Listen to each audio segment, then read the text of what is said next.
Heterozigot organizm tahliliy chatishtirildi. Hosil bo'lgan F1 avlodning soni va genotipi quyidagicha. Xo'p, e'tibor beringki, mana bular eng kam sondagilar, mana bular esa eng ko'p sondagilar. Demak, mana shular crossoverlar, mana bular esa crossover, qo'sh crossoverlar. Xo'p, mana bularni bir-biri bilan taqqoslab olsam.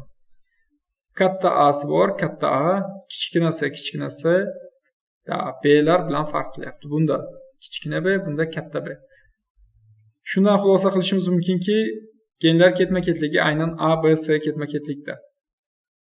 Chunki qo'sh crossoverga uchragan bilan no crossover o'zaro aynan mana shu o'rtadagi geni bilan farq qiladi.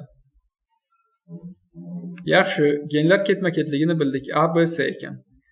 Endi bularni mana bu yerga yozib olsak. Demak, mana bu no crossoverlar edi. Mana bular esa qo'sh crossover. Ana endi qaranglar. Kichkina A, katta B, katta C. Bunga e'tibor beramiz. Katta A, katta B, katta C. Nimasi bilan farq qilyapti? B, C'si bir xil. A'si bilan. Bu yerda katta A, bu yerda kichkina A. Demak, mana bu yerdagi yakka crossover A va B orasida bo'lgan. Tabiiyki mana bu B va C orasidagi yakka crossoverga qoladi. Ana endi berilgan savollarga javob topsak bo'ladi. Yuqoridagi ma'lumotlarga asoslanib A va B genlari orasidagi masofani toping. A va B geni orasidagi masofa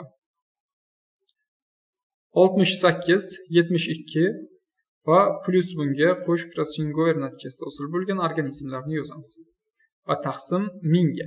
Chunki mana bu barcha organizmlar sonini qo'shib chiqsak 1000 ga teng chiqadi. Ko'paytiramiz 100 ga, 16 marganida ekan. Amaliy qo'sh crossover foizini aniqlang.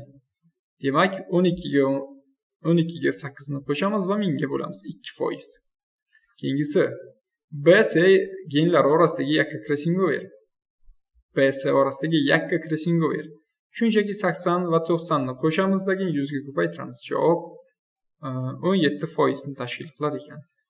Nazariy qo'sh crossover foizini aniqlang.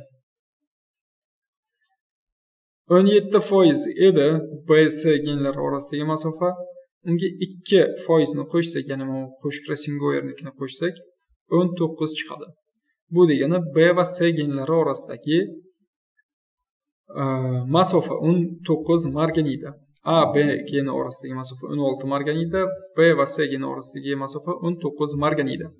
Xo'p, ana endi nazariy qo'sh crossoverni topsak, 16 taqsim 100 ko'paytirilgan 19 taqsim 100 ko'paytirilgan 100 javob 3,04%.